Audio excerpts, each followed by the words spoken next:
Saludos amigas y amigos, os doy la bienvenida a este vuestro canal. Bueno, hoy quisiera hablar, si Dios quiere y el viento no lo impide, de una manera sucinta e introductoria. Introductoria no quiere decir que vaya a volver a hablar de ello, sino que introduzco el tema.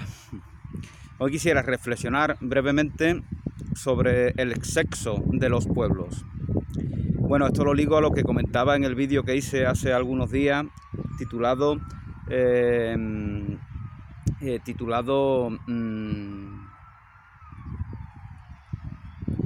intercambio de roles de género. Bueno, cada pueblo manifiesta un rol, igual que las personas, igual que los individuos, ¿no? Algunos pueblos manifiestan el femenino y otros pues manifiestan el masculino, independientemente de que íntegramente estén ambos polos plenamente en sí, ¿no? Como acontece con los individuos, mujeres u hombres. Entonces, muchas veces no es difícil descubrir a qué rol manifiesta un pueblo, ¿no? Al hablar de pueblo podemos hablar de países, de culturas, civilizaciones, provincias, regiones, nacionalidades, ciudades, barrios, comunas. Dentro de un pueblo, dentro de una comunidad, puede darse el caso de que, bueno, es lo normal que aunque globalmente se manifieste un rol femenino o masculino, dentro de ello, dentro de ese grupo, hay subgrupos que manifiestan el rol opuesto, ¿no? De hecho, como comentaré posteriormente, como lo masculino y lo femenino es algo que va siempre en relación, como el yin y el yang, de hecho es lo que es sinónimo de ello, de lo que en Oriente llaman el yin y el yang. Como siempre van en relación, como no pueden divorciarse uno de otro, y de hecho los problemas del mundo están en relación a ese divorcio de lo masculino con lo femenino. Una vez se ha divorciado, una vez se ha segregado lo masculino de lo femenino, lo masculino no se expresa en su totalidad, en su integridad, porque su integridad está siempre en la relación que mantiene permanentemente, la relación indisoluble con lo femenino. A esto se refiere lo de esta distorsión que hay en los matrimonios. No separará, no, claro que nos vamos a separar. Si nos llevamos mal, pues nos separaremos, nos divorciaremos, lo que fuera. Pero lo que no se puede divorciar es lo masculino de lo femenino. Esto es lo que en esencia, de manera distorsionada se manifestaba en esos ritos en los cuales mujeres y hombres contraían matrimonio, ¿no? Pero bueno, volviendo al tema del vídeo, cada pueblo manifiesta su rol. Yo, por ejemplo, esto con ejemplos, como ya he dicho en alguna ocasión, es como mejor se entiende, ¿no? El pueblo colombiano, por ejemplo, manifiesta un rol femenino. El pueblo colombiano manifiesta un rol femenino y por eso vemos que hoy en día es tan importante la aportación que desde allí se hace, ¿no? Habéis visto la cantidad de personas, mujeres y hombres, que en la nueva espiritualidad son transmisores de enseñanzas, ¿no? Hoy en día habéis visto la facilidad como en un pueblo como el colombiano no se hace un rechazo, una oposición, como acontece en algunos países de Occidente, ¿no? de Europa. Y es por esa feminidad latente y presente que les permite, porque ya como comentaba en algún vídeo, la espiritualidad es un valor femenino, con lo cual por eso las mujeres son tan religiosas. Independientemente de que sea una religiosidad sensata o irracional, las mujeres son religiosas y siempre lo han sido y siempre lo serán, porque la espiritualidad es un valor femenino. Lo cual no significa que para los hombres no sea importante. Es que en Occidente se llama religión, se le llama religión a la manera distorsionada en la cual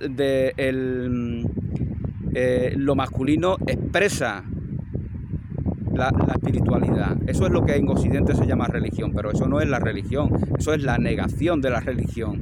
Por eso la religión se convierte en un instrumento, en un arma política, como hace Carlos I, por ejemplo, y V de Alemania, I de España, y los reyes sucesivos. Usan la religión católica como un instrumento de control, de opresión, de dominación. Y por eso salen las religiones protestantes. Carlos I de España, él es el creador del anglicanismo, del luteranismo, del calvinismo. Él es el padre, él es el detonante. ¿Por qué? Porque él no es una persona religiosa, fue un tipo que simplemente usaba la religión para sus intereses, para su codicia, para la codicia de él como monarca, como emperador de gran parte de Europa. Y ni siquiera era español, porque él se sentía borgoñón, a pesar de que su madre era española, su madre, que por cierto mantuvo en prisión, mantuvo encerrada, y donde, según dicen algunos, era incluso maltratada con latigazos. La violencia era algo normalizado en esa época, ¿no? Incluso en las clases altas, incluso entre los nobles, ¿no? La mal llamada Juana la Loca, madre de Carlos I, fue mantenida ahí por su hijo, ¿no? Que parece que no la tenía en mucha estima. Yo lo que siempre digo, si no quieres a tu madre, ¿a quién vas a querer? Si no quieres a tu madre, ¿a quién vas a querer? Carlos I y adoradores e idólatras imperiófilos de este personaje. Pero bueno, como estaba comentando, Colombia, por ejemplo, es un país en donde se manifiesta esa feminidad, y de ahí esa facilidad que tienen los colombianos y colombianas para sintonizar con la nueva espiritualidad y para dar testimonio de los nuevos cambios que se están dando en el mundo, ¿no? Del despertar de la conciencia. Ellos no tienen esa oposición como antes comentaba, ¿no? Aquí lo normal, aquí prima todavía, en muchos países de Europa occidental, prima todavía el patrón patriarcal de la oposición. Por eso ya lo comentaba en el vídeo ya titulado La usurpación de la razón por parte del patriarcado racionalista. La usurpación de la razón por parte del patriarcado racionalista, como ellos usurpaban la razón en el mismo sentido en el que Carlos I usurpaba la religión para convertirla en un instrumento de control, porque no era una persona religiosa de verdad, era una persona interesada, codiciosa, que usaba las cosas como herramientas, y usa la Iglesia Católica como una mera herramienta. Entonces, de esta misma manera hay una usurpación por parte de los mal llamados racionalistas de la razón, porque no son razonales, simplemente ellos llaman razón a lo que ellos se han acostumbrado a llamar razón. Ellos son hijos de tópicos aprendidos y no son conscientes de ello. Cuando no eres consciente de que simplemente estás manifestando unos tópicos a los cuales te has adaptado, lo que haces es que te conviertes en paladín, en defensor de esos tópicos sin ser consciente de ello. Y entonces aquí también viene otra idea de la libertad, ¿no? Otra falsa idea, como ya me siento esclavo, aunque no me lo reconozca, me siento esclavo de lo que se me impone, pues entonces la libertad es algo grotesco, ¿no? Decir palabrotas, vivir en la promiscuidad, cuando realmente eso es lo que se pretende desde el sistema. Que la idea de libertad tenga un valor pobre, ¿no? Si la libertad es simplemente hacer el payaso, decir estupideces, decir borderíos, vivir una vida evasiva y promiscua, si eso es la libertad, pues entonces, si eso es la libertad para ti, pues eres un sujeto fácilmente manipulable y eres como el sistema quiere que sea, porque la libertad es algo grande, la libertad es algo inmenso, la libertad es algo que trasciende la paganería social, ¿no? Pero bueno, no quería cambiar de tema. Como os comentaba, en este país que se llama Colombia, por ejemplo, se manifiesta esa feminidad, lo cual no quiere decir que los varones de este país sean femeninos. Porque paradójicamente también se da el hecho de que cuando en una comunidad impera cierto valor, sea el masculino o el femenino, los individuos pueden estar expuestos a manifestar el valor contrario, porque todo va en base a juegos. Es la danza de la vida, la danza de lo femenino y de lo masculino. Y si impera un valor femenino, pues entonces es posible que estés expuesto a manifestar de manera más acentuada el valor masculino, pero no de la manera en la cual antes aludía, de la manera patriarcal, sino de una manera en la cual un valor se manifiesta más de una manera natural. Porque por eso hay hombres y mujeres, porque hay mujeres que manifiestan de una manera más palpable el valor femenino, los valores propios de las energías femeninas, y hay hombres, la generalidad de ellos que manifiestan de una manera más palpable los valores de las masculinas, ¿no? Entonces esto es algo natural. Y como os comentaba, Filipinas, por ejemplo, es también una nación femenina, ¿no? Eso enseguida te das cuenta de ello, ¿no? Mi ciudad, Cádiz, es masculina. Esta idea me llegó porque el propio Nietzsche, esto es lo que comentaba en el vídeo sobre el intercambio de roles de género, el propio Nietzsche hablaba de que los judíos y los alemanes eran ambos masculinos, ejercían el rol masculino y por eso estaban destinados a confrontarse, ¿no? Eso de confrontarse hombres y hombres es lo propio de una mentalidad patriarcal, ¿no? Para que seamos soldados y matemos a nuestros semejantes, ¿no? Eso es lo que quiere imponer esa mentalidad tradicional, ¿no? Esa mentalidad propia de lo masculino divorciado de lo femenino, ¿no? Y desde ese punto de vista, desgraciadamente, pues lo interpretaba también Nietzsche, ¿no? Por eso yo no estaba muy convencido de eso, de que los alemanes y judíos fueran masculinos y por eso se confrontaban, entre otras cosas porque los alemanes y judíos, aparte de que hay muchos judíos que son alemanes y lo había entonces también, y hay muchos alemanes que son judíos y también los había entonces, aparte de eso, los judíos en Alemania durante siglos han vivido bastante bien, han convivido con los que no han sido judíos de una manera bastante positiva, ¿no? Entonces lo que acontece a mediados del siglo XX, en los años 40, en los años 30, con el nazismo, es algo que sorprende, ¿no?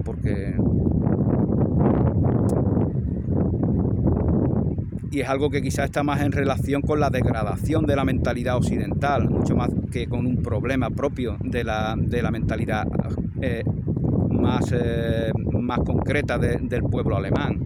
Es mi punto de vista, es algo propio de la degradación. Os recuerdo que, por ejemplo, cuando Hitler llega al poder, es aplaudido por muchos.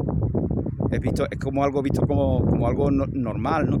Es visto como un tipo, como Donald Trump ahora, ¿no? Como un tipo que no es políticamente correcto, porque en el fondo Adolf Hitler está convencido de lo que él comparte, ¿no? Ese es el drama, esa es la gran tragedia. Está convencido de que lo que él propone es lo mejor. Y eso le provee a él de una capacidad de seducción sobre personas que están a la expectativa de un Mesías. El único Mesías ya vino hace 2000 años y el que busque otro solamente encontrará personas que lo confundirán, ¿no? Eso es lo que yo pienso. Bueno, como os comentaba, voy a hablar, por ejemplo, de mi ciudad. Antes ya lo había mencionado. Cádiz es masculina. Incluso en la forma de las ciudades a veces vemos eso, ¿no? La forma de Cádiz parece como una especie de espermatozoide, ¿no? Es como una especie de pene, ¿no? Cuando yo digo esto la gente se ríe, ¿no? Pero claro, la gente se ríe porque mentar algo que tiene que ver con la sexualidad a las personas reprimidas pues le provoca la carcajada, ¿no? Eso da noticia de cuál es el problema que hay en un país donde la mentalidad católica, represiva, obsesiva, que tiene fijación con lo sexual, y por eso aquí se consume tanta pornografía, mucho más que en cualquier otro país, paradójicamente. Esto es como el aborto. ¿Dónde se ha abortado más en las últimas décadas? Pues en los países donde la Iglesia Católica tiene ascendente, paradójicamente. Bueno, como estaba comentando, Cádiz es masculina y que incluso en su forma, y a veces vemos pueblos, ¿no?, que tienen esa forma circular, ¿no? Como evocando al óvulo, ¿no? Como evocando a lo abstracto, evocando a lo femenino, y a veces hay pueblos que tienen esa forma más alargada que evoca a lo propio de las energías masculinas, ¿no? Entonces, claro, alguien me diría, bueno, pero Cádiz ¿cómo va a ser masculina? Si ahí salen los copleros de Cádiz, se montan en los tablaos y le cantan a la tierra bonita, a la salada claridad, a la niñita bonita de mi arma, ay, mi tesoro, que le cantan esas coplas. Claro, le cantan esas coplas, feminizan a su ciudad. Feminizan a su ciudad porque necesitan, para piropearla, necesitan concebirla como algo femenino. Eso es completamente comprensible, ¿no?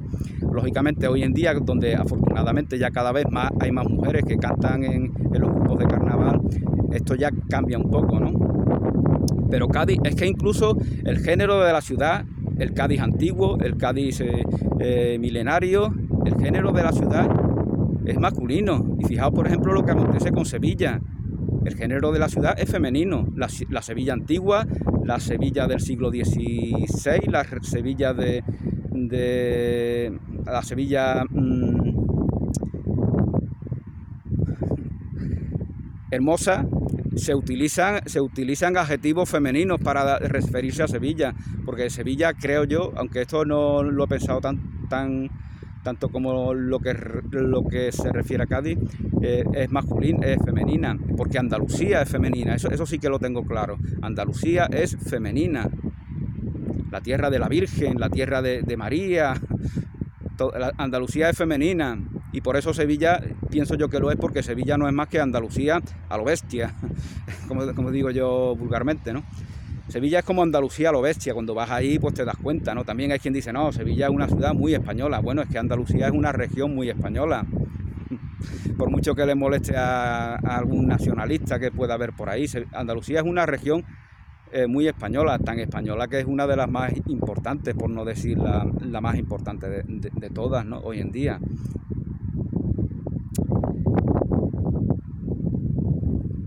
Entonces, como os comentaba, los pueblos tienen y es muy importante más o menos pensar cuál es el rol que tiene mi pueblo, mi comunidad, ¿no? Que ya os comento que a lo mejor puede ser de un país, que tiene una región, que tiene una provincia, que tiene una comarca, que tiene una ciudad o un pueblo, y cada una de estas entidades manifiestan un rol distinto, porque como todo se da en la danza, es también lo normal y es también lo común, como antes os comentaba. Por eso que tu pueblo sea femenino no quiere decir que tú seas más femenino. Quiere decir que, aunque paradójicamente también se da que aquí, en los pueblos, si os fijáis bien, en los pueblos donde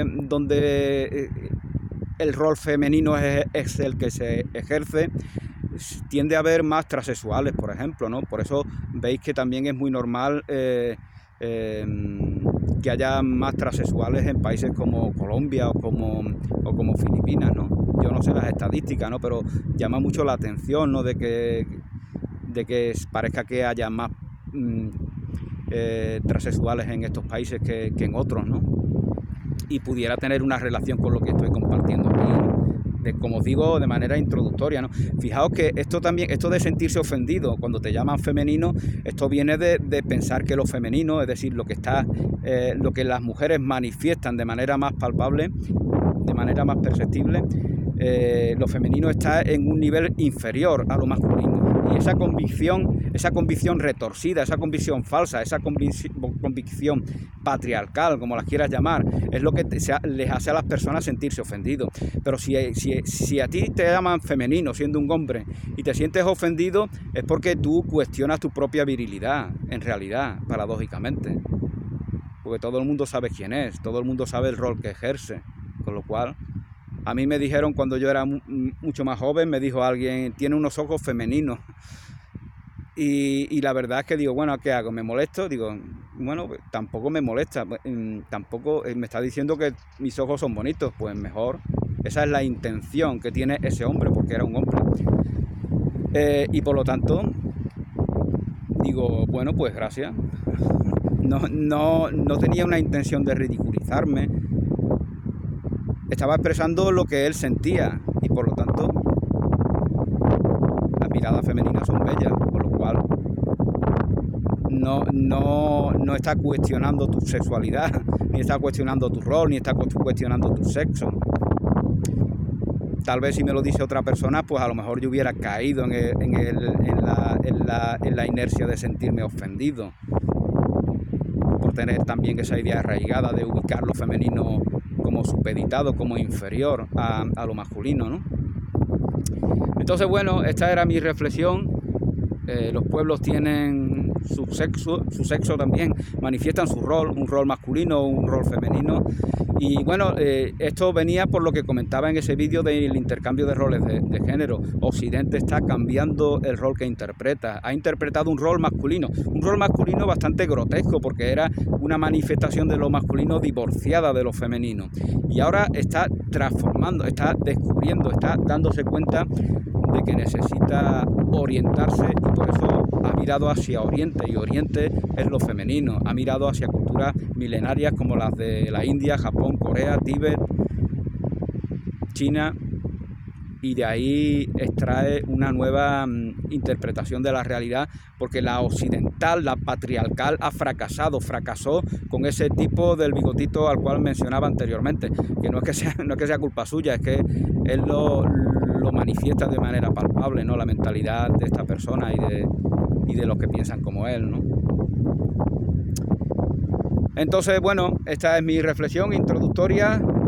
Lo masculino y lo femenino es algo que está presente, que no puede divorciarse, que no puede segregarse, es lo uno de lo otro, y la idea de que pueda hacerlo es lo que da origen al ataque, a la guerra, a la violencia, a la mentalidad de compensación, a la mentalidad de carencia, a la mentalidad de miseria, a la mentalidad de pobreza. Es decir, es lo que da origen a la pobreza, al hambre, a la guerra.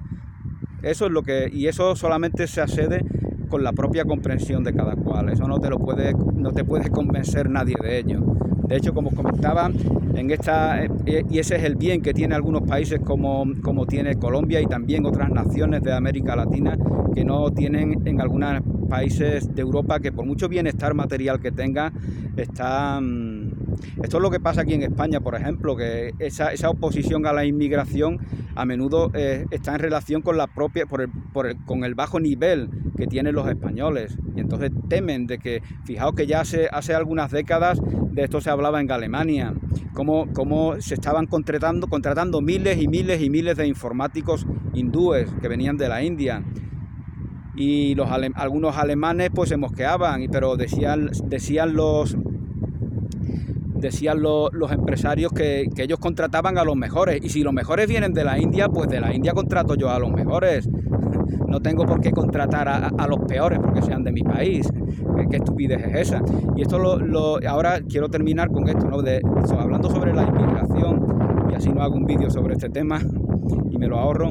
Hablando sobre la inmigración en Europa existe porque los empresarios, los capitalistas, la clase alta, como los quieras llamar, empezaron a necesitar de miles y miles y miles de obreros, y hace 40, 50, hace 60 años nuestros padres, nuestros abuelos, pues tuvieron que emigrar a Holanda, a Alemania, a Francia, a Suiza, a Inglaterra, etcétera, etcétera, porque ellos de España, de Italia, de Portugal, de otros países del sur de Europa, tuvieron que emigrar de allí porque ellos los necesitaban y siguen necesitando inmigrantes, y por eso se da la inmigración. La inmigración se da porque estamos creando en Europa países ricos en los cuales todo el mundo es abogado, médico, ingeniero, todo el mundo tiene trabajo de corbatita, pero la mayoría de los empleos, barrer la calle, trabajar en el campo, trabajar en el mar, en la mina, la mayoría de los trabajos son de los que normalmente llaman obreros, y como necesitamos no a miles sino a millones y millones de obreros, pues de algún lado tienen que venir, y no podemos coger a los que queremos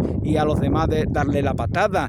Los inmigrantes vienen en patera porque ha habido un efecto llamada y seguirá habiéndolo. Los empresarios seguirán necesitando millones de obreros que vengan de países del mal llamado tercer mundo, y por eso se da la inmigración. Así que partidos de extrema derecha, ideologías de extrema derecha, no pueden combatir esto, porque esos partidos de extrema derecha muchas veces los ha organizado esos mismos empresarios que de esta manera se están contradiciendo. Ellos son los que han creado esta inmigración.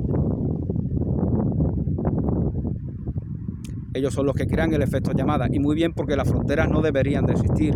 Las fronteras son un mal que están en relación con el miedo, con esa mentalidad de carencia, con esa mentalidad es una herencia del pasado.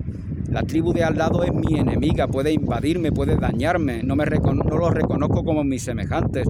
Pero esto en la aldea global, ineludiblemente la conciencia se irá abriendo. Las fronteras, como os demuestra este vídeo que tú estás viendo en tu país, suponiendo que no sea España, no hay nadie, no hay ningún agente de la autoridad que pueda impedir su paso. Y la realidad virtual no es tan virtual, es la realidad a secas. Esto como decían algunos colombianos, precisamente, algunos intelectuales colombianos del realismo mágico, ¿no? Decía esto, lo de mágico o realismo fantástico, eso sobra, es realismo a secas y punto. Gabriel García Márquez, Cortázar, Juan Rulfo, Vargas Llosa, etcétera, etcétera, Miguel Ángel Asturias, hablan de la realidad, no hablan de fantasías evasivas, hablan de la realidad a través de la ficción. Bueno, esto es todo por el momento. Feliz día, bendiciones y hasta una nueva oportunidad.